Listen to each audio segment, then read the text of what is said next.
Today on the podcast, we're going to be talking about finding customers. We're going to talk about introversion. We're going to talk a little bit about AI, that's artificial intelligence, or as I prefer to call it, augmented intelligence. We're also going to talk about audiences. Now, the reason why we're talking about a whole host of all these things is because I've been having a chat with a listener of the podcast, and her name is Bertha Ibe. So, shout out to Bertha. That's Bertha. And I told her that she has the most unique name I've come across so far because Nigerians don't generally bear these kinds of names. And of course, I remember it because I used to read comics when I was a kid, and then there was this what was it called? I can't remember if it was Justice League. And then there was this lady who was from Apocalypse. That's the same planet as Darkseid, and her name is Big Bertha. Very big girl, as in very physical. You understand, like muscular babe. And then her husband, also a superhero, was kind of on the smaller side. So that's the reason why I've always remembered Bertha. So I'm not saying Bertha is big or muscular. I'm just saying that that's the reason why I remember the name. So Bertha is a listener to the podcast, and she started listening to the series that I had on investors. And to be honest, I can't remember the series because I have over 1,300 episodes of the podcast so far, and I've spoken about a whole bunch of stuff. Investors, stakeholder management. Maintaining good relationship with investors, the kind of investors and stakeholders to look out to. All those sorts of things. But anyway, shout out to Bertha Ibe. Thank you very much for listening to the podcast, and thank you very much for reaching out. Now, speaking of reaching out, I give my phone number at the beginning and at the end of every episode, precisely because I like hearing from you guys, and it is the interactions that I have with you guys that give me interesting podcast episodes, to come over here that we can talk about. And, of course, that's what we're going to be talking about today. A couple of issues that Bertha and I have been talking about. So, excuse me. So, phone number. I give my phone number at the beginning and at the end. If you'd like to connect with me, my name is Tavishima Ayede. I'm the host of the podcast, and you can call, send me a text message, or send me a WhatsApp message on 080-6466-2140. Then, if you also enjoy these sorts of things, please subscribe to the podcast on Spotify, YouTube, or Apple, or any player of your choice. Sorry, forgive me. Still recovering from a cold, and I have a radio show I have to do today, so it's going to be really, really interesting. Okay, I've already bought my Strepsils, so hopefully I'll be able to make it through unscathed. Oh, and by the way, I'm making today's podcast recording at home, and for those of you who listen, today's a Tuesday. The house gets cleaned on Tuesday, so there's going to be noise in the background. So let's get straight into it.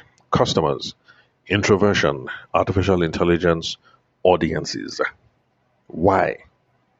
Because Bertha and I have been talking about all these sorts of things. She's a listener of the podcast, listening for, I think, the last 2 months, and she started on this series where I was talking about investors. And she told me that she's been trying to master some sales skills. And in fact, that's the reason why this podcast exists, primarily. Yes, I talk about business, but I always look at things from a sales and business development perspective, because sales or revenue or money is the lifeblood of business. So if there is no sales, if the heart is not doing bing, bing, bing, bing, if there is no money, if there is nothing flowing through the veins of a business, the business will die. It will die a dying death, like dead. So that's the reason why I say sales or money solves a multitude of problems. It is when we have money flowing through the business that we can now say, oh yeah, branding, what we do about branding? Or this management challenge, what are we going to do about this challenge?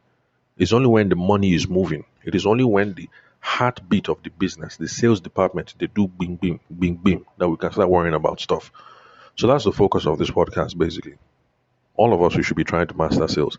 Everybody. Me, what do you think I'm doing? I'm trying to master sales. So we should all keep trying to master sales. And that is an incentive for you, Bertha, for other people listening to the podcast to keep on listening, because that's what we try to do over here. Now, Bertha has a previous background in MLMs, that is multi-level marketing, but she said she burnt out because she started this thing when she was in school. And yeah, I've seen this thing happen from time to time. But this is the reason why I always address students in particular on the podcast. I tell you guys from the get go that look, a lot of your classmates, they've come to school to flex. You know, they don't get problem, they don't have worry. So as far as they're concerned, babes are coming and they think that there are guys on campus, and definitely guys are coming and they know that there are babes on campus. You know, it's not a problem, especially for you boys listening. That's it's part of the things that make life sweet. So enjoy. But for those of you who have decided that you will be entrepreneurial in school, just know that you have to be stronger than your classmates. You have to, because it's not easy. You go to class, then of course, personal runs day, you know, you get your heart broken, you break somebody's heart. Of course, you got to do fellowship as well. So you already have a full docket. To not go and add business to it, it'll be tough. But you can do it. Don't worry. It's only 4 years, 5 years. You can do it. You can do it. And the reason why I'm trying to encourage you students going through this right now is because even if you fail in all these businesses that you started now, because you have tried to do some kind of runs in university, by the time you come out, you are stronger than your classmates. You already have a leg up. You've tried some things: negotiation, sales, marketing, handling yourself, packaging. There are some things that you've already been practicing for 4 years, your classmates have never even thought of. Believe me, this thing pays mad dividends. For those of you who listen to the podcast, you remember when I was in Grand Square, just chilling there, some of my old classmates. I was like, Francis, what's up now? Long time. How have you been? Blah, blah, blah. You know, because back in uni, her and her boyfriend at the time, they were doing one or two things, shawarma business and this sort of thing. And I'm like, oh, now what brings you to Abuja? Because I know she was not based in Abuja. She said, oh, now I'm just checking up on some of my clients that I supply chicken, blah, blah, blah. I said, really? She said, yeah, this is my brand. I said, hey, you supply to Grand Square? She said, yes, now. I also supply to blah, blah, blah, blah, blah. She mentioned a couple of places. And then we just got talking, family life, this, that, just smooth talk. Believe me, these things make a difference. So from doing shawarma business, shawarma, suya, small things like that in school, that's the thing that gives you the gumption that by the time you leave school, all your classmates they find work, you've already started supplying chicken to big shops in Abuja up and down and in Lagos. That's how it starts. That's how it starts. So, Bertha, you've left university. You're starting off a new life now. Excuse me, moving to Lagos. So, excuse me. So, it is my prayer and the prayer of other people listening to this podcast that God will remain with you and He will guide you into your new endeavors. But for the rest of you who are in school, I know it's not easy, but just keep on. Keep on. Just hang in there. Hang in there. So, Bertha's previous background, multi-level marketing. Yeah, but she burnt out. But still, it's not a bad thing because she has gotten some experience that you, who are currently in university right now, and you're not doing anything. Of course, excuse me, you're trying to pass your exams, and that's a good thing to do. But Bertha has learned one or two things that you haven't. But anyway, it's not as if you should now go and rush and start a business. Everything in due time, so at your own pace. So Bertha started off in skincare and beauty. And why did I remember that? Okay, yes, I remember that because in yesterday's podcast episode, I spoke about how those of you in the beauty and the skincare space, because they teach you people to sell with emotions, be excited, be enthusiastic. And so yesterday, when I was talking about the importance of having sales systems. So for those of you in the beauty and skincare space, it really is important that you learn how to understand value and you learn how to have you sell with systems instead of selling with emotions. So there's no reason for me to rehash the whole thing because that was yesterday's podcast episode, and I think it was about 20 or maybe 30 minutes. So if you want to hear about how you can sell, have a systems based way to sell instead of trying to sell using emotions, Then, when you're done listening to this episode, just skip back, listen to another one, and you'll get some good stuff from there. Then, Bertha also mentioned that she wants to get into luxury shopping. She also has a travel agency, and she's trying to upgrade her audience because she started this MLM thing in school, and she's now trying to move to an audience that has greater purchasing power. Because those of you who start businesses in university, you're with a student community, and the thing with students is money no to day. If you understand what I mean, they have limited purchasing power. So now that she's coming out of university, she's trying to upgrade and stop dealing with broke SOBs. She wants to deal with people that have money, and it's good. It's good. So it's not as if we're despising the student market, but it's just one of those things that eventually you guys to step up your clientele. In fact, I advise people that richer clientele, I prefer it because time will pass. 24 hours is still going to pass. I think you're better off using the 24 hours that you have to serve a richer client base because, any which way the time is passing anyway. Also, I've discovered that people with more disposable income, they have less hassles. At first, I used to use it to judge, broke people harshly, but then I just thought about it. When somebody is broke, like really, really broke, and then they give you their last 150K, and they procure a service from you. For them, now 150K is the only 150K they have, and that's the reason why they will die on your neck, and they will squeeze your neck until they get every last ounce of value from it. Because for some people, 150K is quite a bit of cash. But then, when you start dealing with richer clientele, somebody just drops 500K casual on you like that, and it's not as if they want to kill you. It's just one of those things. So, when you find audiences or customers with greater purchasing power, usually comes with less hassles as well. In fact, I remember my wedding photography days. I remember the first time I told a customer, sorry, I apologize because her goods were delayed in Lagos because the customs officials had just gone on strike back then. And she was like, oh, it's okay. It's in the news. I understand. And in my mind, I was like, eh? So Nigerians, they hear sorry. Like, I was really, really tripped. But it's just one of those things. Like I said, if you collect 150K from somebody who is broke, that's his last whatever.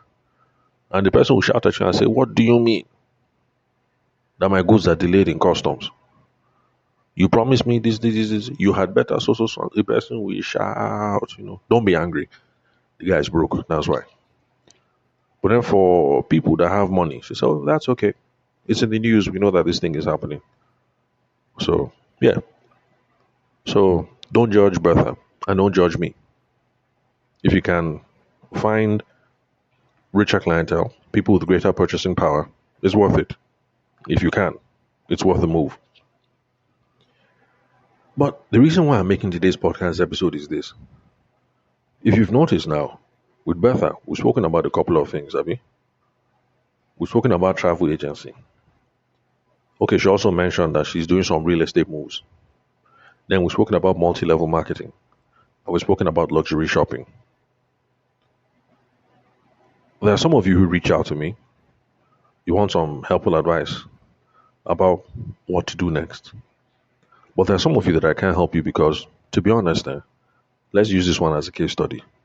Travel agency, real estate, multi-level marketing, luxury shopping. Who is the ICP? ICP is ideal customer profile. That means the audience that we're trying to target, the people that we're trying to run after. If you noticed, the target audience for travel is different from the target audience for real estate. The target audience for real estate is different than the audience for multi-level marketing. And the audience for that is different from luxury shopping. So from a practical point of view now, because on this podcast, you know that I don't talk theory, I only talk practice. We only have 8 hours in a day. So you wake up today on a Tuesday morning, and if truly, truly you want to run travel agency real estate, multi-level marketing, and luxury shopping. Oh yeah, today on a Tuesday, with the 8 hours that you have to work from 9 o'clock until around that time, maybe 4 or 5, when your boyfriend comes over, what are you going to do? Who are you going to call? What kind of content are you going to produce? Which meetings are you going to schedule? What kind of advertising are you going to run? Pick. Which one will you do today? Of course, it's overwhelming. Of course, you'll be overwhelmed by the level of work that lies before you. Because phone calls, how many meaningful calls can you make today that will cover travel, real estate, multi level marketing, and luxury shopping? Okay, creating content. You want to create content on LinkedIn or you want to create content on Instagram? How much content can you create that will cover travel and real estate and multi level marketing and then luxury shopping? Okay, meetings. Let's say you're able to schedule a couple of meetings. Now, even for those of us who are based in Abuja, where traffic is not really bad, you have 4 businesses: travel, real estate, multi level marketing, luxury shopping. How many meetings can you schedule today? Because you have to drive back and forth. Then, advertising campaign. You have limited resources available. Where are you going to advertise? The travel agency, the real estate agency, the multi level marketing, or your luxury shopping business? Some of you don't like hearing this, but honestly, you guys to pick one. You're really not helping yourself. I've made lots of podcast episodes where I've spoken about how, what are they called now? Serial entrepreneurs. Serial entrepreneurs don't build multiple businesses at a time. They build one business first. When that one is standing, they move. When the business two is standing, they move. Business three is standing, they move. And that is the reason why your favorite entrepreneurs have 4, 5, 6 businesses. They didn't build all five or six at the same time. Pick one, gain traction, then move. Is the travel agency doing very well? Oh, good. In fact, you can even take profits from the travel agency and start using it to acquire real estate. Is the real estate business really moving and you're making lots of good contacts? Okay. Maybe some of those contacts can now be part of your multi level marketing ideas. Your multi level marketing, is that really popping off? Is it a good level of clientele? Who knows? You can even start doing luxury shopping now to meet their other needs as well. But to be running 4 of them at the same time, it's hard. And most of us want to have a life. So Bertha, she never married. So definitely that means she want to date. She want to flex. She want to relax. She want to watch DSTV, stuff like that. If you don't have a life at all, no problem. You don't go to church, you don't watch TV, you don't, yours is just wake up and they hustle from sun up to sundown. No problem. Maybe you stand a chance. But for the average person, please pick one. Make life easy for yourself. So that's one of the reasons why I'm making today's episode. Now, sometimes it's hard to pick because you love travel, you love real estate, you love MLM, you love luxury shopping. I understand. So, one of the yardsticks that we use traditionally in sales and business development is traction. Which one has traction? Which one is already bringing home some money? Which one is already bringing some coins? Which one is already making some progress? Take that one and start with that one. Whichever one that has traction, start there. Because remember, money solves a multitude of problems. So, if you're gaining traction on one, making money from one, that money is affording you revenue, is affording you options, is affording you time that you can now go and spend elsewhere. So start with the one that has traction. Then there were some other issues that came up in our conversation. Okay, yeah, Bertha, she mentions that she's young and introverted. You should never say a lady's age, so I'm not going to say how young she is. But yeah, she's on the young side. And she claims to be introverted. Please note that I said she claims. The reason why I say she claims is because I sincerely doubt it. And for some reason, those of you who reach out to me, eventually you mention that you're introverted. I seriously doubt it. First of all, the meaning of introversion that people use is wrong, but let's stick to the Niger meaning, which is, whether you're outgoing or whatever. People who have a problem and who are not outgoing, you know what they don't do? Listen carefully. Those people do not start businesses. So, if you have started some businesses, just like in Bertha's case, she has thousands of contacts on her phones. That's for the MLM, and through that, she was able to get hundreds of buyers for the MLM business. If you've been able to do that, then, my dear friend, my dear Bertha, you are not introverted in the Niger sense. Yes, you didn't go out and have meetings, you didn't go for a party and everything, but you picked up your phone by yourself, started messaging thousands of strangers, and from there you got hundreds of customers. And you tell yourself that you're introverted. Come on now. And there are many of you that I meet like that. Oh, I'm introverted, I'm introverted. And I tell them, look, you don't have problems. You think you're introverted because it's hard. Business is hard, so it's normal. I know everybody likes talking to people. So it's normal. Business is hard. It's not that you're introverted, it's just that the path we have chosen is difficult. The easy thing to do is look for a nice job. If you graduate first class in accounting, you go and get an accounting job, you show up to the office, you do your work, at the end of the day, you collect your salary, 400K. That's the easier path. But deciding that even though you graduated first class, you use your own two left leg, be running up and down, you say you're going to build an accounting agency, man, you've picked a hard path. You've picked a very, very hard path. So it's not that you're introverted. Nah, it's just that running a business is hard. That's it. You don't have a problem. And please, please, please, please, Bertha, and other people who reach out to me, this is a Nigerian problem and an American problem. Stop self-diagnosing yourself. All these things, OCD, obsessive compulsive disorder. Somebody will say, I have OCD. Who told you that you have OCD? OCD is a clinical diagnosis.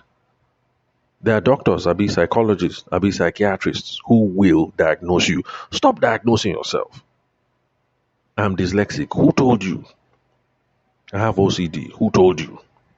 I'm introverted. Who told you? I have father wound, mother wounds. I have post-traumatic PTSD, post-traumatic stress disorder. Who told you? Stop listening to podcasts and diagnosing yourself. Number one, there's risk of misdiagnosis. Maybe you have a problem, but you give yourself the wrong diagnosis and you're treating the wrong thing. Who told you? Go and see a doctor. Sometimes there's nothing wrong with any of you and you're giving yourself some limiting beliefs. I've told you guys on the podcast how as a younger man, I thought I was depressed. I went to go and talk to a doctor and the doctor told me that, young man, you don't have a problem. And I said, how do you know I'm not depressed? And the guy gave me a metaphor. He said, you see dark clouds, Abi? I said, yes, I see dark clouds. And he said, does the sun rise? I said, yes, now the sun rises. And then he said, very good. For people who are clinically depressed, the sun never rises. And my eyes open. I say, what? Is that I knew that people are suffering in this world? I say, there are some people that for them, the sun never rises. That this dark cloud that I'm feeling now, that's how they live their life. Monday, dark cloud. Tuesday, dark cloud. Wednesday, Thursday, Friday, Saturday, Sunday, dark cloud. And then next week, you continue again, dark cloud. It was then I was able to appreciate that what I was going through was just the normal mood swings of a young teenage boy. School, stress. Family matter, stress. Boyfriend, girlfriend matter, stress. And then I say, oh, I'm depressed. It was just a normal part of life. And now I have a lot of empathy, a lot of understanding. And in fact, my mind goes out to people and I pray for people who are clinically depressed. Because I could not believe that there are some people that the cloud never rises. But the reason why I know that I was not depressed was because I spoke to a doctor. I thought I am depressed. I went to go and see a doctor and I said, doctor. He said, yes. I said, doctor, help me. I beg. I'm depressed. I won't die. And then we had the conversation and I realized that there was no problem. Go and talk to a doctor, please. Stop. Americans and Nigerians, stop self-diagnosing, please. All these things are clinical diagnoses. We have not been trained in the field. Even for those people who have been trained in the field, they are not allowed to diagnose themselves. So if I was a medical doctor and I was a psychiatrist, I am not allowed to diagnose myself, say I did get depression or that I have OCD. It is another of my colleague that would tell me that, bros, this is the level. Now so the team B. They're the ones that will diagnose me. So please stop diagnosing yourselves. And some of you are giving yourself some limiting beliefs. So I thought I was a depressed, introverted somebody. Meanwhile, I'm not. It's just that I was a teenager. Hormones was everywhere. That's all. So stop diagnosing yourself. Go and see a doctor. Which doctor should you see? It's very simple. Go to your normal, regular hospital. Talk to that doctor. That doctor doesn't have the skills to diagnose you, but they know who to refer you to. Go and talk to that regular doctor first. So, like that doctor that I spoke to, if he thought I was depressed, he would have said, "Oh, you know what? Come back on Thursday. My colleague who is around, who is a clinical blah blah blah blah blah, he's the person you should talk to." I would have come back and I would have spoken to somebody else. So go and see your regular doctor. Or go to any general hospital in Nigeria. When I was a young boy, they used to be called general hospitals. I've been told now that they're not called general hospitals anymore, so I'm not sure what they're called now. Forgive me. But the thing is, there's a general hospital everywhere. In Abuja, it's in Area 8. Abi? Area 8, near the Catholic Cathedral. In Makudi, it's, where is it again? There's one in Mindway. There's one everywhere. Every single general hospital, they have a psychiatry department. They might not have too many doctors there, but they have a department that deals with mental health issues. So if you suspect you're going through any of these things, you have OCD, you are clinically depressed, you're introverted, you're whatever, go there. Pay for consultation. It's not expensive. The time I did my own, well, it was by force because road safety. Because they saw me driving one way, they seized my car. They said I have mental issue that I should go and see psychiatrist. So back then, it was 4K that I paid. Right now, let's assume that the cost has doubled, or tripled. So let's say you pay 12K, 15K. Excuse me. But the consultation is open for, I think, 2 weeks. In general hospital, it's 2 weeks. You can go there and you can have as many conversations as possible. If you suspect you're having issues, please go and see a professional. Go talk to a doctor so that they will diagnose you. And if there's a problem, they'll start giving you proper treatment. Because some of you, you say you're clinically depressed, but then you're trying to motivate yourself. Motivate yourself to what? If there's a serious problem, will you go and see a doctor and get this thing handled? So that the doctor will start giving you medication or giving you the proper, prescribe the proper, sorry, forgive me. One of my classmates committed suicide over these things. So it's something I get very passionate about, where I hear people overdiagnosing or misdiagnosing. If you suspect there's a problem, go and speak to a professional. Let them give you the proper treatment.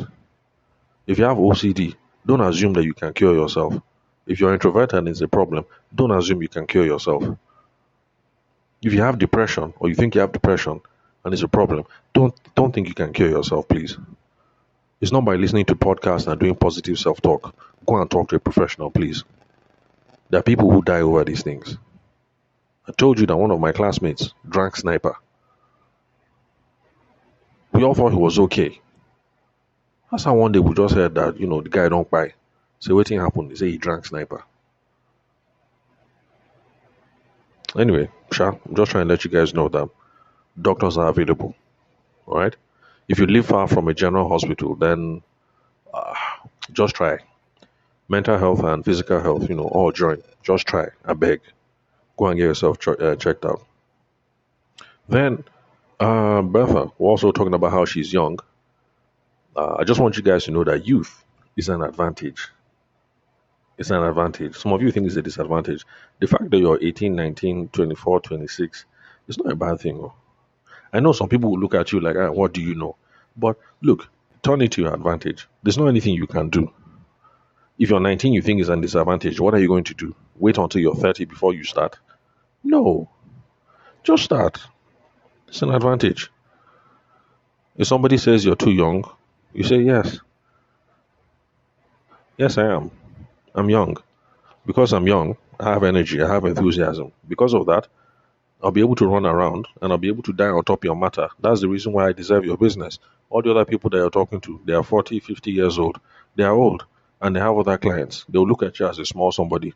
Me, I'm 19 and I'm new in the business. I have energy, I have vim. I'm here for you, sir. That is the reason why I deserve your money, madam. That's the reason why I deserve your money. That's the reason why I deserve your business. It's an advantage. Do it as an advantage because there's nothing else you can do. It's not as if you can sit down and wait until you're 30 before you start. So you're 19, you started. My friend, frame your youth as an advantage. You have energy, you have enthusiasm, you're not jaded, you're new, you have fresh lens, you have a modern take. Whichever way, frame your youth as an advantage. Don't let your youth hold you back. And when you're old, it's the same thing. Use your old age as an advantage. You say, yes, I'm 60 years old. By the way, I'm not 60. I'm not that old. I'm still a very young man. But when you get to 60, you say, yes, I'm 60 years old. And I've been in the business for 45 years. I have the benefit of 4 decades of experience with me. Because of that, we understand the landscape. We understand this and this and that and that. Because I'm 60, I'm the one who deserves your business. Because I've been around the world and I know where everything is. We're the ones that can sort you out. So, if you're old, it's an advantage. If you're young, it's an advantage. The reason why you should look at it as an advantage is because there's nothing you can do to change that. If you're 60, there's nothing you will do that will make you 30 again. If you're 19, there was nothing that will make you 25 overnight. So it's an advantage. So you remember that Bertha and I were talking about, upscaling, looking for new people, new audiences. And she says that the money where she define, now billionaires and billionaires hold that money. I understand, I feel you. Because me too, the money where I define, now billionaires is in their pocket. I want to reach inside that pocket and remove that money. I say, Dangote, where are you? Give me that money. And I'll remove the money from his pocket. But in looking for bigger audiences, when trying to upscale, remember that is business. Business is a value for value something. You provide value, you give value, you provide value, then you extract value. So, as you're looking for billionaires and millionaires, just know that we're also thinking about the kind of value that we're going to be providing to these people. That's what will justify for me to call Dangote and say, hey, D money. Dangote now, so D. We'll say D money. What's up now? You get this thing, blah, blah, blah. By the time we discuss, we'll see how we can grow his bottom line. And so, in exchange, just give me 500M. So that's how it works. Provide value, then you extract value. What ideas? I have absolutely no idea. That is the reason why artificial intelligence tools or augmented intelligence tools have been invented. They are very good for ideation, coming up with ideas. Play around with these things. Create a prompt and put it in. I'm a 35-year-old young female, used to be in so. By the way, Bertha is not 35. She's still fresh, much younger than that. For those of you who define wife. So, what was I? So I'm a 35-year-old female business. So business interests like this, business interests like that. I've tried this in the past. I've tried that. I want to upscale, find a new audience. Looking at high net worth individuals, probably millionaires or billionaires. What kind of services can I provide? What kind of services can I provide? What kind of business ideas? What kind of agencies can I build? Just fool around, random prompts. Like you don't have anything doing, just turn off DSTV, pick up your phone, just stop fooling around with these things. Some ideas will make sense, ignore them. Some ideas make sense, take them, apply them, start working with them. You never know. Then Bertha, she also lost access to her social media accounts. Unfortunately, it happens. Some people get blocked, some people hack your account, it happens. Now what do you do? We can't just stay there and be moping now. You start again. Everybody starts from zero. So right now on this podcast, I have over 3,500 subscribers on Spotify alone. I didn't start with 3,005. I started with zero. Everybody starts from zero. You've lost your social media. Don't cry. You start again. But now, eh, you start with some small sense. The thing is, when you were starting the first time, you started with zero. You had zero followers, zero whatever, and you also had zero contacts because you were new in business. Now, the thing is, now that you've been doing business for 4 or 5 years, let's say you're in birth situation, you might be starting from zero from social media wise. But the thing is, you have been doing business for the past 5 years. You have now built up some contacts. As you start again from zero, what you do is you're going to be calling people every day. Call them maybe in 10, batches of 10, and then start the outreach all over. Hello, so and so. Remember me? We did business before. How are you doing? How are the kids? How's family? Blah blah blah. Oh, by the way, there's been some changes in my business. Just in case you're looking for so and so, that handle is not active anymore. This is the new handle, or this is the new business. This is what I do. You see, you're taking advantage of previous contacts now. So you start again from zero, but now you be calling up people every day. Call them 5 every day, 10 every day. So that's how you do it. It's a nice way to restart. So sorry for those people who it has happened to, but what will you do? Okay, well, there's another option. You can write to Facebook, write to Instagram, tell them I've been deplatformed, I've this, I've that, and then you do the whole customer care thing. Yeah, you can do that. There's one of my colleagues who still is in the event planning business, so that's what she did. It took her about a month, but she got her handle back. So you can be doing it side by side. Anyway, there are options. It's not always a tragedy when you lose your social media account. Then let's see what else. Anyway, we spoke about a whole bunch of stuff. And whenever you guys reach out, this is part of the pleasure that I have in chatting with you guys and interacting with people who are in different stages of life and trying to navigate different things. So there's plenty of things to talk about. But my biggest suggestion or my biggest rant is this, especially for those of you who consider yourselves to be multi hyphenates or, serial entrepreneurs, creative people, or whatever. Sales 101, eh? Let's pretend that we're in a university and I'm teaching a course, Sales 101. Sales 101 begins with targeting. Are you targeting the right persona? Are you targeting the right audience? Are you targeting the right market segment? Are you doing the right revenue generating activities? Anything that is sales related, Sales 101 will always start with your targeting. So you guys to pick one. You can't build a business by chasing four personas at the same time. It will hurt you. You can't be chasing six audiences at the same time. It will hurt you. You can't start off by chasing 10 market segments in the beginning. Why are you making life difficult for yourself? Then when it comes to the daily tactics, the daily execution, if you're trying to do revenue generating activities like phone calls, meetings, advertising, whatever, but then you're trying to do that across 5 or 6 different audiences and maybe two different activities in a day, like you're giving yourself stress. Business is hard enough as it is. I beg everybody, pick one. When that one stands, move on. When the second one stands, move on. That's how I become a serial entrepreneur. So pick one. However, I told her, if you insist on everything, because there's one guy who took up my challenge and he was able to find a way to tie everything through. For all his different ideas, we found out that everything revolves around the home. So that's how he was able to sell all his things at the same time. So if it is painting the outside of the building, he can do that. Painting the inside of the building, he can do that. Interior decor, he can do that. If it is printing for flyers, business purposes, he can do that. So we found the unifying factor, or rather, he found, because I'm not going to go through all that work, especially if you're not paying me.